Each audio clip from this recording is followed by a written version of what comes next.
Olá pessoal, muito bem-vindo a todos e a todas aqui. Hoje vamos falar um pouco sobre consistência. Existe uma trajetória, está disposto a seguir tudo isso? Trazendo ferramentas da programação neurolinguística para a gente. Meu nome é Everton Saulo, sou diretor do Centro Brasileiro de PNL. Atualmente a gente tem aqui a primeira franquia de PNL do Brasil. Abrimos aqui em Montes Claros em plena pandemia. Eu devo ir mês que vem, estou com o visto já pronto lá para Angola, a passagem aérea já comprada, está faltando só liberar o voo. A gente vai fazer uma formação practitioner na Angola e provavelmente abrir a segunda franquia nossa já internacional. Aqui em Montes Claros a gente tem 10 trainers que atuam com a gente, né, aqui na franquia nossa, fazendo treinamentos na parte de PNL, constelação familiar, marketing digital, vendas, aplicação da PNL no nível de desenvolvimento pessoal, vários terapeutas também, practitioners e masters que atuam com a gente na parte de assistência pedagógica, na parte de terapia, barra de Axe. Nós temos psicoterapia, psicodrama, terapia em grupo, técnica de palco, oratória, enfim, pensa uma bateria de treinamentos que a gente tem hoje aqui na nossa escola, na nossa empresa, que pode atender vocês em algumas demandas. Muito bom, então falando um pouco, a missão da nossa empresa, né, do Centro Brasileiro de PNL, é mudar positivamente a forma como as pessoas atuam, agem nesse mundo aqui. E essa é principalmente nossa missão também, como diretor aqui. Bacana, hoje eu vou falar sobre programação neurolinguística. Programação, olha, o Vandy está falando aqui, ganhou muito com essa unidade, tamo junto, vamos para cima. Programação neurolinguística, a PNL foi criada em 1972 por dois americanos, Richard Bandler e John Grinder. Esses dois americanos começaram a estudar dois terapeutas da psicologia, a Virginia Satir da constelação sistêmica e o Fritz Perls da Gestalt terapia. Além de estudar esses dois, os dois americanos estudaram ainda o Milton Erickson da hipnose. Logo, a PNL veio da hipnose, da psicologia familiar sistêmica e da Gestalt terapia, que é uma linha também da psicologia. Bacana. 1972 começou isso. 1973, o que acontece em 1973? Vem um alemão chamado de Bert Hellinger, o criador da constelação familiar. Vamos pegar assim, volta um pouquinho aí. Bert Hellinger nasceu em 16 de dezembro de 1925. Com 10 anos de idade, ou seja, em 1935, ele entra no seminário católico. Com 17 anos de idade, ele vai para a guerra. Foi quando foi combater o nazista e foi ter preso na Bélgica. Estou falando de Bert Hellinger. Com 20 anos de idade, com o fim da guerra, ele então se torna padre. Ele entra para poder fazer a faculdade de teologia e filosofia para se tornar padre.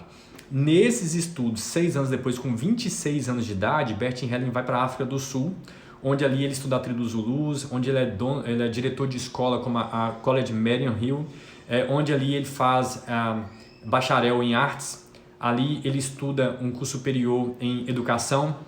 E então você vê que ele começou então a estudar muito essa parte de família, de sistema.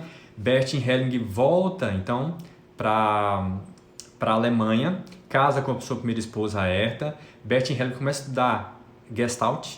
Olha só, enquanto nos Estados Unidos os dois americanos estudando PNL estão estudando Gestalt, Bert Hellinger na Alemanha estuda Gestalt. 1973. Bert Hellinger então muda, ele vai para a Flórida, nos Estados Unidos. Desculpa, a Califórnia, Estados Unidos. Quando Bert Hellinger chega na Califórnia em 1973, o que estava acontecendo um ano depois da PNL ter surgido? Estava ali o Eric Berne, da NASA Transacional, estava ali o pessoal da terapia primal, estava ali o Richard Bandler, o John Grinder, o Robert Dilts, enfim, a Virginia Satir, que ela falece em 88, né? A Virginia Satir estava ali também na Califórnia. O Arthur Janov, né? Que é da terapia primal. Enfim, começa então a ter um movimento ali na Califórnia com vários estudiosos da parte de comportamental. Aí você fala assim, de onde que a PNL veio então? Por que a PNL se entrelaça tanto com a constelação familiar? Porque o Bert Hellinger, quando ele vem estudando a filosofia, a teologia, e ele migra em 1973 para a Califórnia, ele então encontra com esse pessoal lá. Claro, não tem nenhum relato que ele encontrou com o Richard Band e John Grinder, mas estava tendo um movimento na Califórnia desses estudos terapêuticos ali, com tudo isso. Aí fala assim, então a PNL e a constelação familiar veio de quê, né? Gente, veio da constelação, veio da psicologia familiar sistêmica de Virginia Satir, do Fritz Pohl da Gestalt, veio do Arthur da terapia primal, veio do Eric Berne da análise transacional, veio da teologia, veio da filosofia. E por falar em filosofia, então, vamos entender.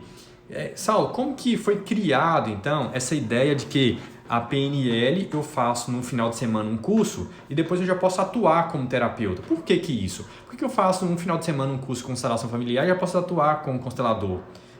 Eu faço um final de semana um curso de coach e posso atuar com isso. Como é que é isso, né? Porque na administração eu tive que estudar 5, 6 anos, na psicologia eu tive que estudar 6 anos, na medicina eu estudei 20 anos, enfim, para poder me tornar um especialista. Por que nessas ciências é tão rápido o treinamento?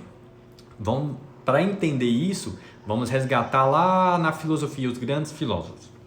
Tem alguns filósofos como o René Descartes, que é um cara matemático, e ele defendia muito o racionalismo, né? A ideia de que ciência só existe se for provada de maneira matemática, de maneira física. Aí veio Isaac Newton, lembra? Você já estudou isso? Isaac Newton fala a mesma coisa. Não, se não for pela matemática, se não for pela razão, não adianta. E eles falavam o seguinte, não tem nada de ficar sentindo não. Se não provar de maneira matemática ou física, não adianta. Não é ciência, não pode ser tornado, né, como algum método provado. Aí tem outro cara que é o Bacon, né? Francis Bacon. Francis Bacon é o criador como é que fala? Do método indutivo e também da investigação científica. Ele fala assim, não, então a gente precisa ter uma investigação científica para poder provar por A mais B, pela física e pela matemática que isso é uma ciência. Beleza, isso foi no século XVII, 1600 e pouco, tá? Enfim. No mesmo século XVII, então, veio outros filósofos como o John Locke, que é o pai do empirismo. Lembra disso? Quando eu fiz meu mestrado, eu lembro que eu fiz alguns estudos lá em Jaíba, no projeto Jaíba, e falava assim, esses comportamentos aqui, de maneira empírica, ou seja, pela minha observação sensorial, visual, pela minha prática, gerou esse resultado aqui na minha dissertação de mestrado. Enfim, eu consigo provar numa dissertação de mestrado acadêmico que a prática de Saulo ali nos projetos de fruticultura do projeto Jaíba, que a gente fazia análise de mercado, né, para o exterior, que aquilo que eu observei como fato prático ali é uma ciência. Por que eu posso basear isso na minha dissertação de mestrado hoje no Brasil? Isso é validado? Justamente porque lá um filósofo que nasceu em 1632, faleceu em 1704, chamado de John Locke, ele defende uma nova linha de pensamento filosófico chamado de empirismo, que quando você tem alguma coisa prática, mensurável, racional, pelo sensorial, né, isso pode ser ciência. Logo depois a gente teve o Edmund Husserl, que é também o pai da fenomenologia. Esse cara fala assim, não, peraí, não é porque no fenômeno que aconteceu a gente não pode provar pela matemática que isso ali aconteceu, que não é verdade, que não pode ser uma ciência. Se existe um fenômeno, todos nós nascemos, a gente vê o sol, a gente vê o raio, a gente vê... isso é um fenômeno. Se a gente não consegue provar isso pela matemática, pela física, então isso não pode existir, não pode ser ciência. Se existe... Então ele veio com outro pensamento chamado de fenomenologia, falando que os fenômenos que acontecem hoje, sim, pode ser uma ciência. Olha o que o Husserl fez. Então, como que o Bert Hellinger, como que o Richard Bandler, como que o John Grinder, da PNL, da constelação familiar, como que esse pessoal trata, valida essas ciências como uma ciência. Ele fala o seguinte, baseado em John Locke do empirismo, baseado na fenomenologia, vamos estudar o comportamento humano. Então, o que for fato, que a gente poder provar que o comportamento humano ele exerce e tem influência, vamos transformar isso em ciência. E aí foi então criado a PNL e a constelação familiar baseado nesses dois filósofos. Veja mais, se uma criança nasce no Brasil e outra criança nasce no Japão, nunca tiveram contato, regiões tão distintas, né? Uma criança brasileira quando está com raiva, um menino com raiva ali chorando, rolando no chão e gritando, ele apresenta o mesmo comportamento de uma criança no Japão quando está com raiva. Então olha isso. Então os fenômenos que acontecem aqui ou no Japão é o mesmo porque o ser humano vem da genética. A nossa personalidade é formada pela ontogênese, oncogênese e cultura. Ou seja, genética e cultura. A genética nossa, a gente não consegue dar pulos de 3 metros de altura. Por quê? Não somos canguru, mas a gente consegue ter uma certa altura. Então, o ser humano é limitado pela nossa forma física. Então, o comportamento nosso tende a repetir. E essas repetições geram fenômenos na nossa vida. Beleza. Sal, depois disso vem um cara que é o Ludwig von Bertalanffy. Ludwig von, ele da teoria geral dos sistemas de 1950. Ó, já está no século XX, hein? Aí ele fala assim, você não pode, igual René Descartes, o Newton, basear todo o conhecimento em coisas individuais. Nós temos que ter uma visão sistêmica da coisa, porque o Saulo é um sistema, o pai dele é outro sistema, a mãe é outro sistema, meus avós são outros sistemas, mas todos nós temos uma influência. Eu não posso pegar um comportamento de um indivíduo e querer analisar simplesmente pelo comportamento sem entender o ambiente. Eu não posso chegar numa empresa e tentar entender um acontecimento num setor da empresa sem entender o todo da empresa. Então ele defende a ideia de que você tem que ter uma visão do todo para entender comportamento humano. Tem que ter a visão sistêmica, tem que ter a visão do todo. Sair do individual e ter uma visão ampla, não só do que está acontecendo em sua vida. Sal, estou passando problema financeiro, estou com problema de relacionamento e tal. Sai do seu eu e vai para um todo e tenta analisar o contexto onde você vive, o ambiente, suas gerações passadas. Ao analisar isso tudo, você vai entender um pouco melhor a sua vida. Beleza.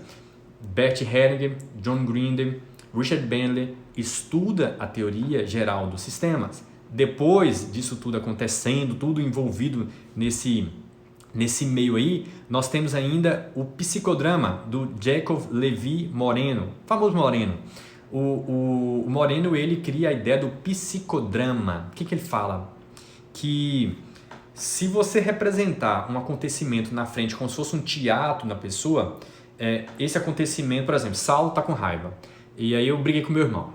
Aí eu falo assim, Saulo, senta aqui agora, conta a história, como é que foi a sua briga com seu irmão. Aí eu conto, cheguei lá, falei isso com meu irmão e tal. Saulo, agora senta aqui, você vai assistir essa cena.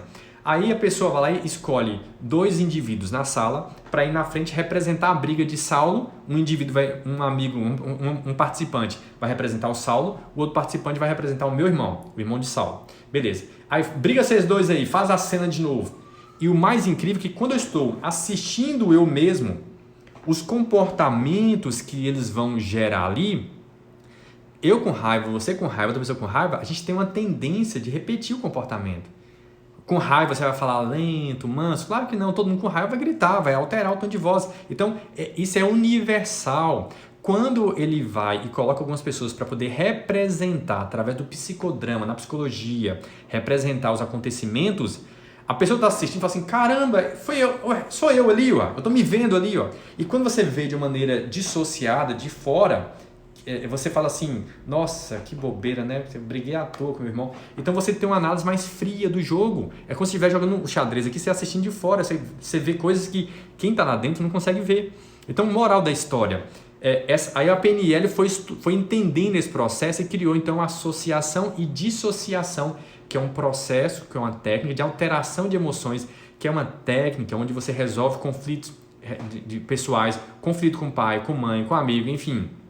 Quando você consegue ter mais controle emocional na dissociação, e o psicodrama faz isso de maneira assim, incrível, que o Bert Hellinger pega então e traz para poder fazer suas encenações na constelação familiar, que a PNL pega então e faz através das ancoragens espaciais. Você vê que a nossa ferramenta, a nossa técnica foi construída, não do nada, a PNL veio do nada aí, o pessoal tá aí falando de PNL, bobagem. Bobagem não, tô falando que você tem uma base científica para tudo que nós fazemos.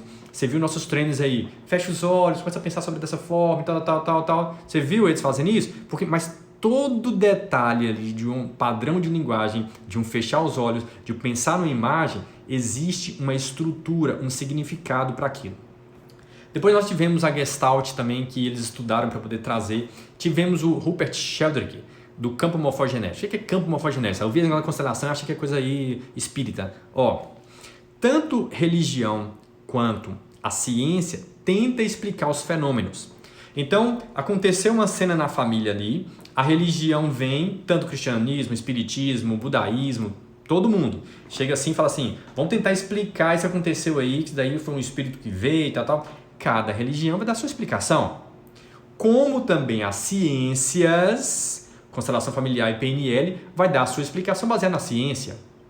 Porque os fenômenos, já que a gente não pode provar através do Renan Descartes, do Newton, do Francis Bacon, como a gente não pode provar aquilo através da matemática, nós temos que então ter algumas possibilidades. E aí a gente pega então a fenomenologia do Edmund Husserl e começa a explicar aquele fenômeno. Por isso que ciência e religião se parecem, porque estão todo mundo tentando explicar fenômenos que ninguém explica na verdade, de maneira racional. Então a gente explica aí fala assim, aí uma pessoa que faz constelação familiar e ela é espírita, não, que é espiritismo, que aí traz o pessoal para o espiritismo. A outra pessoa que faz constelação familiar e é cristã, evangélica, não, isso aí é coisa de Deus, vem para cá e tal. Cada um vai puxar para a sua religião. Mas o que eu quero mostrar para vocês, que nem tico nem teco. Ciência é ciência e não pode envolver com religião, porque nós temos explicações científicas para poder provar cada comportamento que acontece na sua vida. Então, o Centro Brasileiro de PNL, e eu prego muito isso para vocês com nossos trainers, trabalhamos baseado na ciência. Estou trazendo aqui para você, porque eu sou diretor-geral da empresa, estou trazendo para vocês conhecimentos profundos de onde nós geramos estudo. Rupert Sheldrake, do campo morfogenético da constelação familiar, ele cria uma teoria, fala o seguinte, que uma árvore, daqui 1000 anos, aquela mesma árvore, aquela mesma genética da árvore ali, ela vai ter o mesmo tamanho de raiz, não vai mudar. Um cachorro, daqui 100 anos, o mesmo cachorro, ele vai ter o mesmo comportamento dos cachorros antigos. E o ser humano também tem uma tendência, por quê? É um campo que a gente vive, morfo, que é forma, genética. Então, eu herdo do meu pai e da minha mãe, eu sou metade pai, metade mãe, geneticamente falando, então eu herdo outras coisas deles também. Meus pais não são geneticamente a metade dos avós, que eu também sou parte dos meus avós. Meus bisavós, eu tenho uma pequena parcela ou uma grande parcela genética dos meus bisavós na minha genética.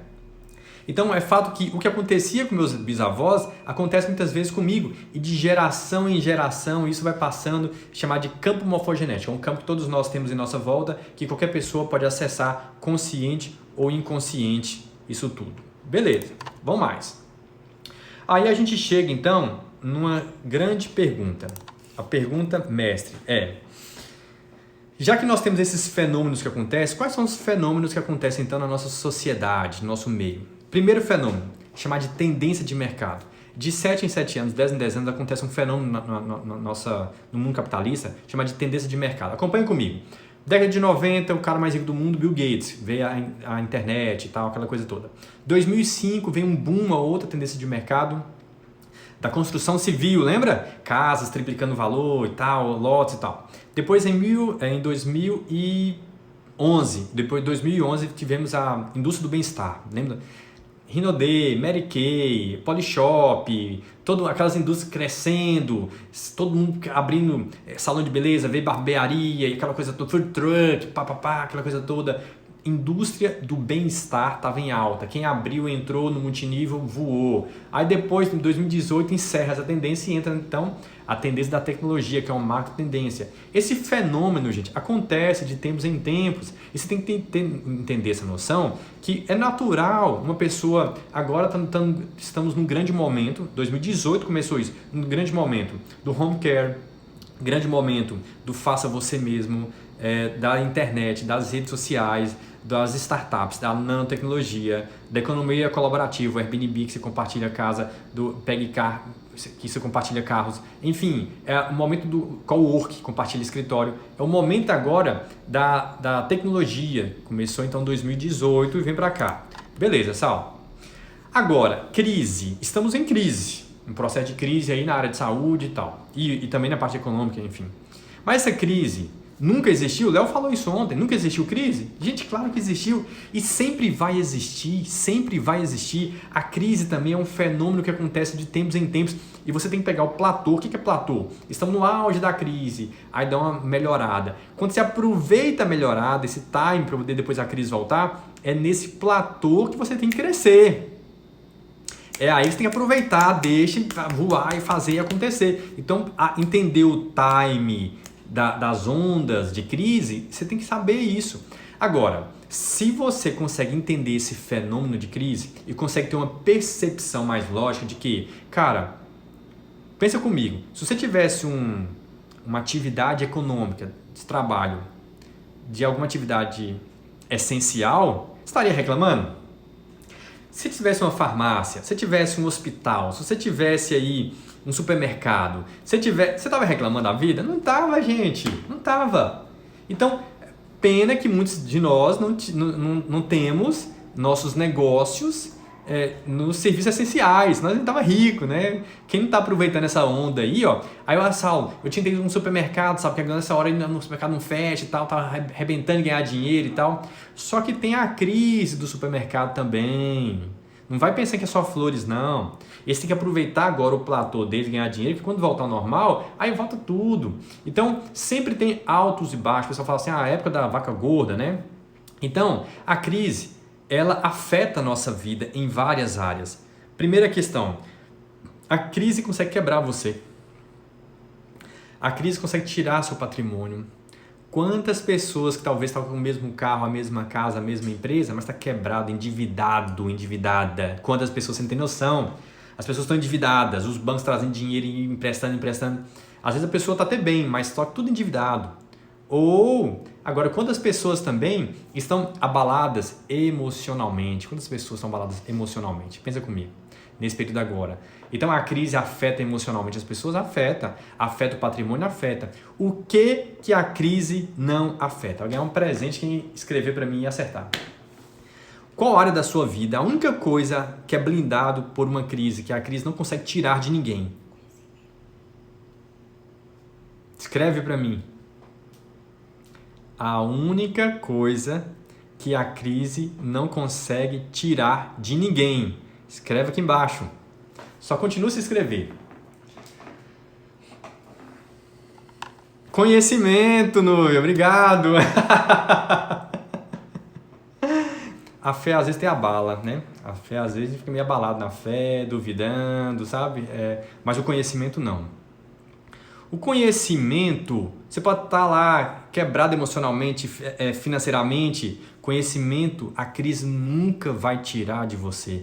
E é muito comum, obrigado, é muito comum você ver o pessoal falar assim, cara, eu investi em conhecimento, hoje na crise eu tenho cabeça para poder mudar meu negócio, poder abrir outros negócios, poder ganhar dinheiro em plena crise, abrir empresa em plena crise, eu crescer em plena crise, enquanto todo mundo está quebrando, eu estou ganhando dinheiro, não posso falar não, senão o pessoal vai brigar comigo, né? Tá todo mundo quebrando, endividando, estou ganhando dinheiro, como é que eu vou ficar falando nesse negócio? Parece que eu estou tirando onda e tal, mas conhecimento ninguém tira de você, nem crise tira de você. Isso é um fenômeno muito interessante, porque nós vamos para uma outra parte, né, da nossa live aqui dessa noite, que existem fenômenos como a crise, a tendência de mercado, só que esse fenômeno é muito na sua vida. Agora vamos parar tudo.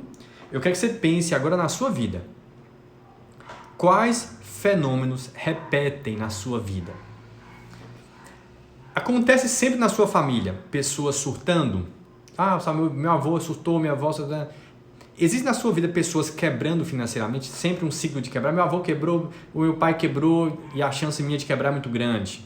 Existe na sua família pessoas depressivas? Ah, minha bisavó morreu de depressão, minha mãe está depressiva, e eu também estou entrando em depressão. Existem esses fenômenos acontecendo? Traição. Acontece traição, meu sócio me traiu, minha esposa me traiu, meu marido me traiu, que meu pai também traiu, minha esposa, minha bisavó também traiu todo mundo e tal, tal. Acontece, quais são os fenômenos que acontecem na sua família, que às vezes, assim, separação, assassinato, pessoas mexendo com droga, abortos, é muito comum abortos, tal. Sempre minha família, minha bisavó teve aborto, minha mãe, aborto, tal, ou doenças. E aí tem uma questão bem incrível aqui, sabe o que é? Que é o seguinte, na minha família de Saulo, graças a Deus, nós não temos problema de saúde, não tem problema de saúde. Na minha família, questão de depressão, quem ficou depressivo, sabe, na minha família, não lembro, avô, não, depressivo não. Depressão, minha mãe, pai, irmãos, ninguém depressivo.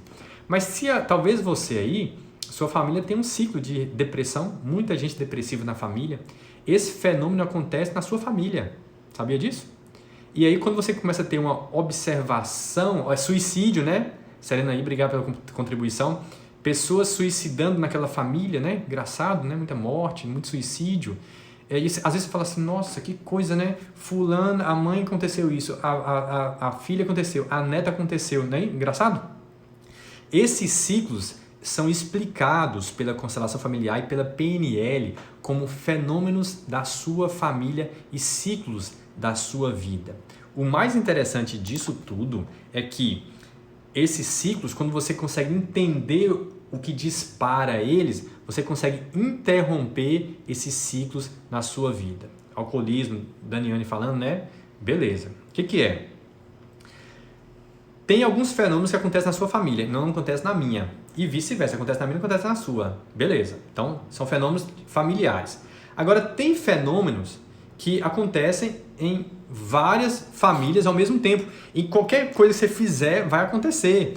Ou seja, que pessoas de famílias diferentes, sistema diferente, tem coisas que vocês fazem que afeta aquele fenômeno, ele volta e acontece com você. Então, a minha questão é assim, o que dispara esse fenômeno? Você já parou para observar assim? Tem um cara, começou a ganhar dinheiro a vida inteira, ficou rico e tal, de repente ele faz alguma coisa que começa a ficar pobre, perdeu dinheiro. Ou coisas positivas, o cara vai tentando ganhar dinheiro ali, ralando pra caramba, quando casa com a mulher ou casa com um cara, aí prospera. Ou o fulano casou bem, né? Já viu isso? Ciclano casou bem, né? Ou seja, uma atividade que a pessoa fez na vida dela mudou os fenômenos e disparou algo bom ou algo ruim. E a minha pergunta, o que você está sofrendo hoje, que eu não sei o que é, na sua família, esses ciclos familiares, na sua vida, o que você fez para disparar esse fenômeno, para ele repetir? Porque o fenômeno vem do nada e repete. Você tem que fazer algo para esse fenômeno ser disparado. Então, a pessoa vai ali, tal, aí quando ela separa, aí ou ferrou a vida ou prosperou, não sei. Tem positivo e negativo, mas tem uma ação que a pessoa faz, que dispara aqueles fenômenos. Escreva para mim se você sabe, ou conhece alguém, fulano de tal, aconteceu isso na vida dele, que ele fez tal coisa e a vida dele foi para bom, foi para pior. Você consegue perceber isso? Se você perceber isso na vida das pessoas, pelo menos já é uma percepção, já consigo ter uma análise, né, lógica do mundo aí, do mundo sistêmico, do mundo fenomenológico e tal. Eu vejo pessoas que fazem uma coisa e aí, né, a pessoa casa e faz isso, a pessoa separa e faz aquilo, a pessoa trai e faz aquilo, a pessoa, enfim. Quais atividades você faz na sua vida, ou fez, ou conhece alguém que fez, que disparou um fenômeno bom ou ruim? Escreva para mim. Tô vendo a turma rindo aí que eu não peguei a risada não, né? Me explica aí. Beleza, vamos mais. Quais atividades que você fez ou você faz que disparou? Talvez você não saiba, né, o que aconteceu, mas vejamos. Tudo que você faz gera uma consequência. Sal, a constelação familiar, a PNL, é contra a separação? Não, pelo contrário, né? Se separar, se tiver tudo bem, tá tudo bem. Mas uma separação tem consequências. E a pergunta é, você está disposto ou disposta a assumir essa consequência? Agora vem cá, para aí, para tudo. Para tudo. Saulo, eu vou trair meu marido, eu vou trair minha esposa. Vai? Vai, beleza. E se ela descobrir, se ele descobrir? Vai dar merda, vai dar ruim. Vai ter consequências. Você está disposta a assumir as consequências? Você aguenta o trampo, você aguenta a pancada? Aguento. Tudo certo. Beleza, tudo certo.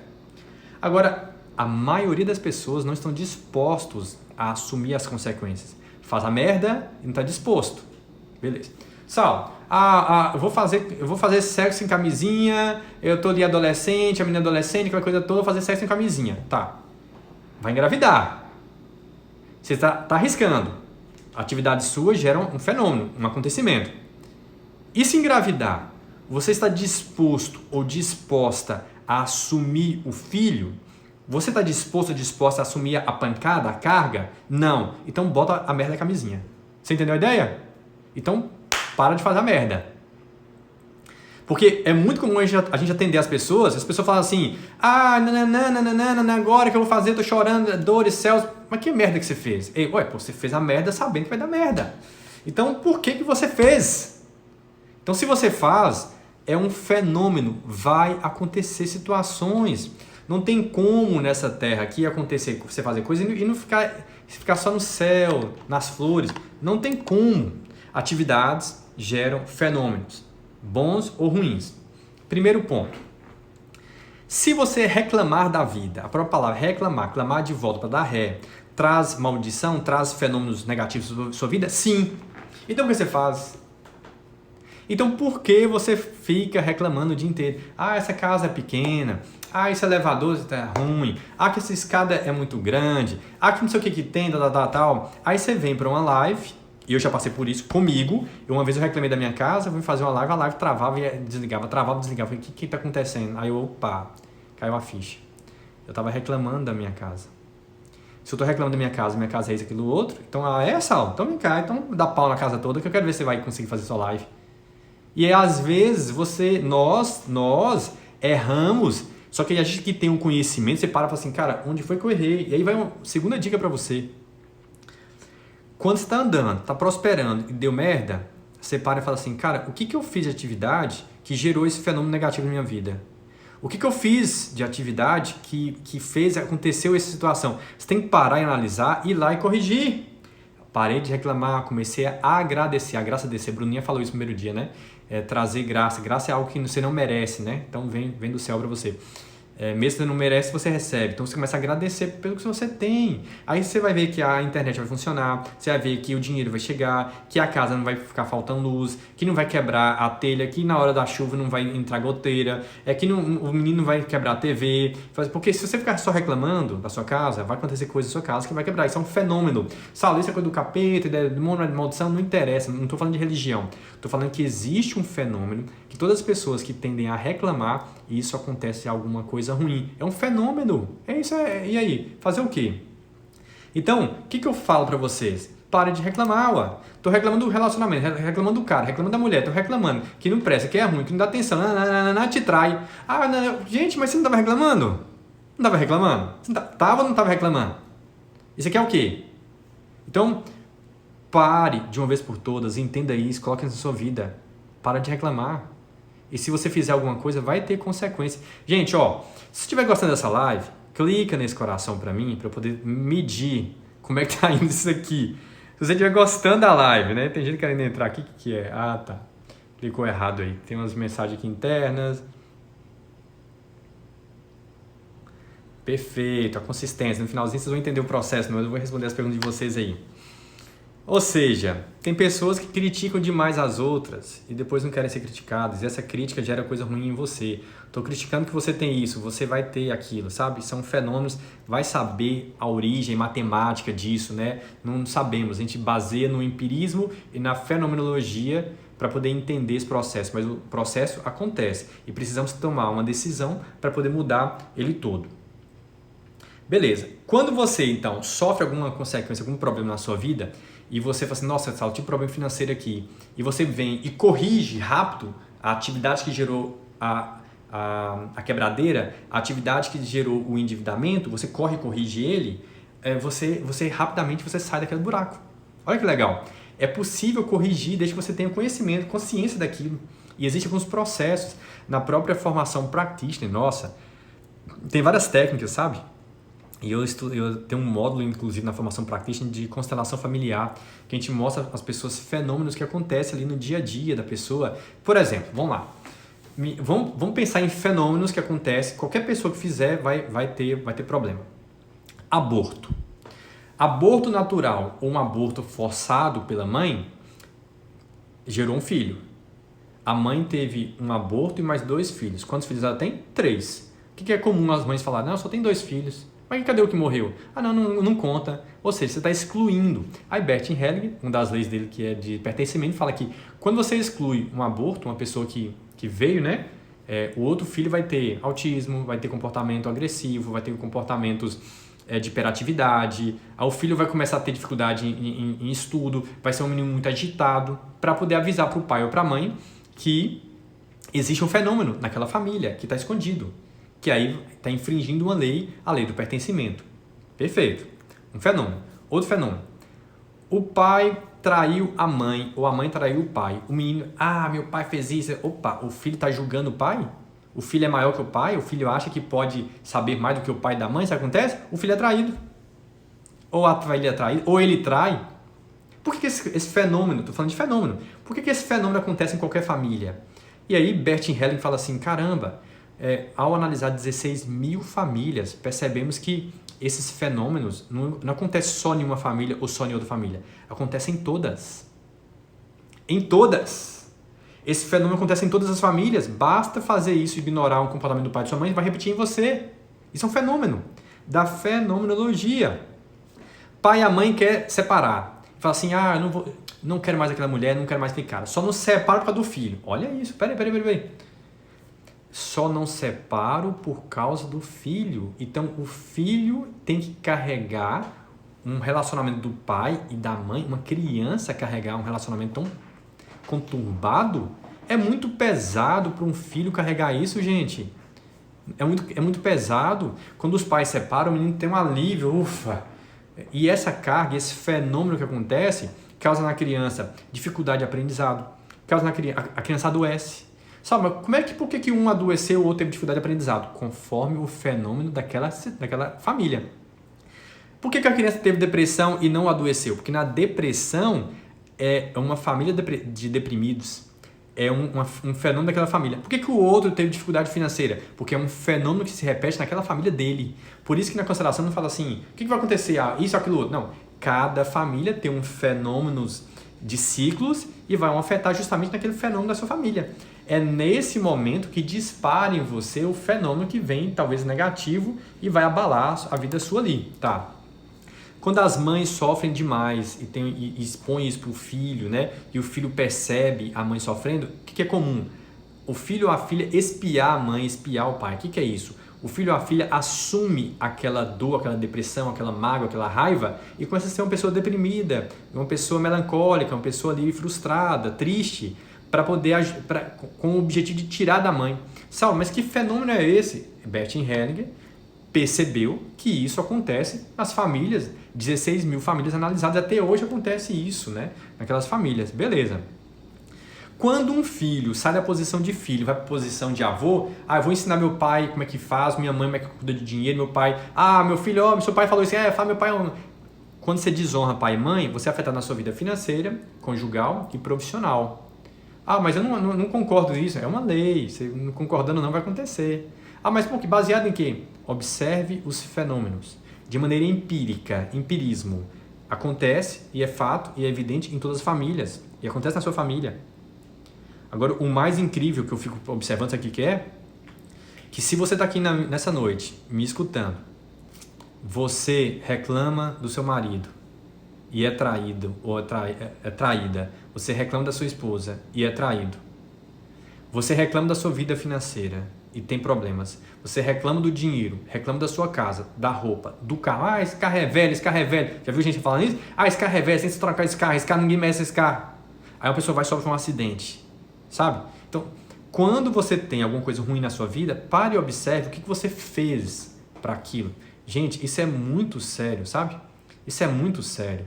Porque o que a gente está vendo de pessoas na crise, reclamando, com tristeza, com problema, e você fala assim, gente, olha aí, o problema seu é esse, para de reclamar, para de falar mal, começa a pensar de maneira diferente. Ah, sabe, mas isso daí não funciona não. E a vida da pessoa está uma desgraça. Está uma desgraça a vida da pessoa, a pessoa não enxerga. E a gente mostra o fenômeno, a gente mostra o fato. E mais, a gente dá a oportunidade da técnica para ela aplicar e mudar. Ela, não vou fazer. Mas baseado em quê? E como que eu consigo corrigir essa relação, esse tratamento meu com meu pai? Existe uma técnica na formação practitioner da PNL chamada de psicodrama, onde você vem e conversa com seu pai e conversa com sua mãe e tem um diálogo com ele ou com ela para poder honrá-lo, para poder implantar na vida sua e dos seus filhos essa relação. Inclusive, eu até tenho aqui uma frase do Bert Hellinger. E aí, se vocês quiserem até gravar aí, baixa o celular e grava, sei lá, anota esse negócio aí e tal. Que diz assim, ó. Sabe aquele filho que não teve, brigou com o pai e não teve a oportunidade de conciliar? Ou brigou com alguma pessoa, a pessoa foi embora. Saulo, eu tenho um sentimento dentro de mim que eu não consegui conciliar com aquela pessoa, Saulo. O que eu faço? Você não precisa ir até a pessoa e falar com ela, não. Talvez ela já faleceu, não tem... mas é possível dentro de você fazer uma quebra de ciclo. Como que eu quebro um ciclo familiar? Você então coloca na sua posição. Você tem que honrar pai e mãe, todas as autoridades da sua vida. Você precisa incluir todas as pessoas que estão no seu ciclo familiar e também pelas... A gente tem alguns vídeos, né? Pessoas que pertencem ao seu sistema familiar. Pessoas que fizeram sexo com você, adotivos, linhagem de sangue, pessoas que pouparam sua vida, que salvaram sua vida ou que tiraram a vida de alguém da sua família. As pessoas precisam pertencer. Tem que incluir, Saulo, ex do meu marido, a ex da minha esposa, tem que incluir. Depois a gente faz uma live só sobre isso. Mas enfim, ao incluir essas pessoas, honrar a autoridade na sua vida e equilibrar as partes, você tem que pegar e escrever uma carta. As cartas na psicologia e também na PNL e também na constelação familiar curam coisas, quebram ciclos. E a carta é justamente assim. Bert Hellinger escreve a carta que você tem que ler para você escrever e falar para os seus pais. Agora me vêm lágrimas, meu querido papai. Eu me inclino diante da sua grandeza, pai, e tomo você em meu coração. Tanto tempo você esteve como excluído do meu coração, papai. Quanto tempo eu esqueci você. Eu briguei com você, eu tirei você, eu perdi a minha metade. E agora, tão vazio eu estava sem você. Eu dou lugar a você no meu coração e incluo você de uma vez por todas como meu pai. Olha isso, gente. Olha isso. Tá louco. Profundo demais. Você vai escrever uma carta dessa, sabe? Você vai pronunciar. E uma das ferramentas da PNL, que a gente fica assim, até emocionado, é quando a gente vê uma pessoa que vai numa simulação e consegue perdoar um pai, consegue perdoar uma mãe. O que é isso? Não tem preço para nós especialistas em PNL ajudar uma família inteira, quebrar um ciclo de maldição, quebrar um ciclo fenomenológico ali, de coisas ruins. É difícil. Eu sei que pessoas estão sofrendo por falta de conhecimento, porque não tem ferramentas tão grandiosas dessas. E algumas pessoas que fazem um curso de PNL com a gente, a formação practitioner custa R$5.000, tá? Para quem não sabe. A formação Master, R$7.000, a formação Trainer, R$12.000. Mais de R$20.000 para você ser especialista em PNL. Tá vendo esses trainers nossos aqui, ó? Todos eles investiram mais de R$20.000 para poder ser especialista. Aí você pergunta para eles assim, valeu? Pergunta para eles, todos eles, valeu a pena? Porque se eu consigo desenvolver uma habilidade em mim, eu consigo buscar uma profissão que me pague R$3.000, R$4.000, R$5.000, um salário meu agora pagou minha formação practitioner, por exemplo. Então você tem que pegar essas ferramentas para você evoluir, para você crescer, sabe? Como ser humano. Eu estou mostrando para vocês alguns fenômenos que acontecem. Filhos adotivos, se você tem filho adotivo, a minha família não tem a questão de problema de depressão. Mas a gente tem, é comum na minha família, filhos adotivos. Meu pai foi adotado, minha mãe foi adotada, minha mãe adotou uma filha. Meu irmão mais novo, o Gladson, está agora no Haiti. Está tendo, inclusive, uma guerra civil lá. tentando fazer o jeito lá, os trâmites legais para trazer o filho que ele adotou no Haiti. Meu irmão mais novo está lá agora no Haiti, em plena pandemia, tentando trazer o filho dele, né, que ele adotou. Então, na minha família, existe um ciclo de adoção de crianças. Só que a gente vê isso como algo muito bom, então não vou quebrar esse ciclo. Pelo contrário, eu quero que realmente continue. Pessoas sendo trazidas para o nosso ambiente familiar, a pertencer ao nosso sistema familiar. Agora, também existem outros fatores, outros fenômenos da minha família que eu preciso quebrar, que eu sei que ali eu não posso continuar, não posso transmitir isso para os meus filhos. Então, a minha questão nessa noite é assim, quais são os fenômenos, né, que você tem, que você precisa corrigir com seu marido, com sua esposa? E aí você vê que é um ciclo, né? Quanto mais você reclama, e também reclama que vai, vem e tal. E depois só vai dar problema. Só vai afundando no poço. Enfim, hoje eu tenho a última pergunta para você, antes de dar um presente para vocês. A minha pergunta é o seguinte: consistência. Você está disposto ou disposta a seguir uma trajetória para ter sucesso na sua vida e ser feliz? É uma pergunta. Eu quero que você responda aqui hoje. Você está disposto ou disposta a pagar o preço para seguir uma trajetória, para mudar de vida, para conseguir resolver seus problemas emocionais, para poder mudar de uma vez por todas o ciclo familiar, de quebradeira, a parte financeira, todos os fenômenos que afetam a sua vida em traição, na área de saúde, na área financeira, na área social, de relacionamento, de filhos, de esterilidade, enfim, você está disposto ou disposta de uma vez por todas a seguir essa trajetória? Então eu vou dar um presente para vocês nessa noite. Vou dar um presente para você. Que Deus abençoe a vida de cada um de vocês e muito sucesso. Até a próxima.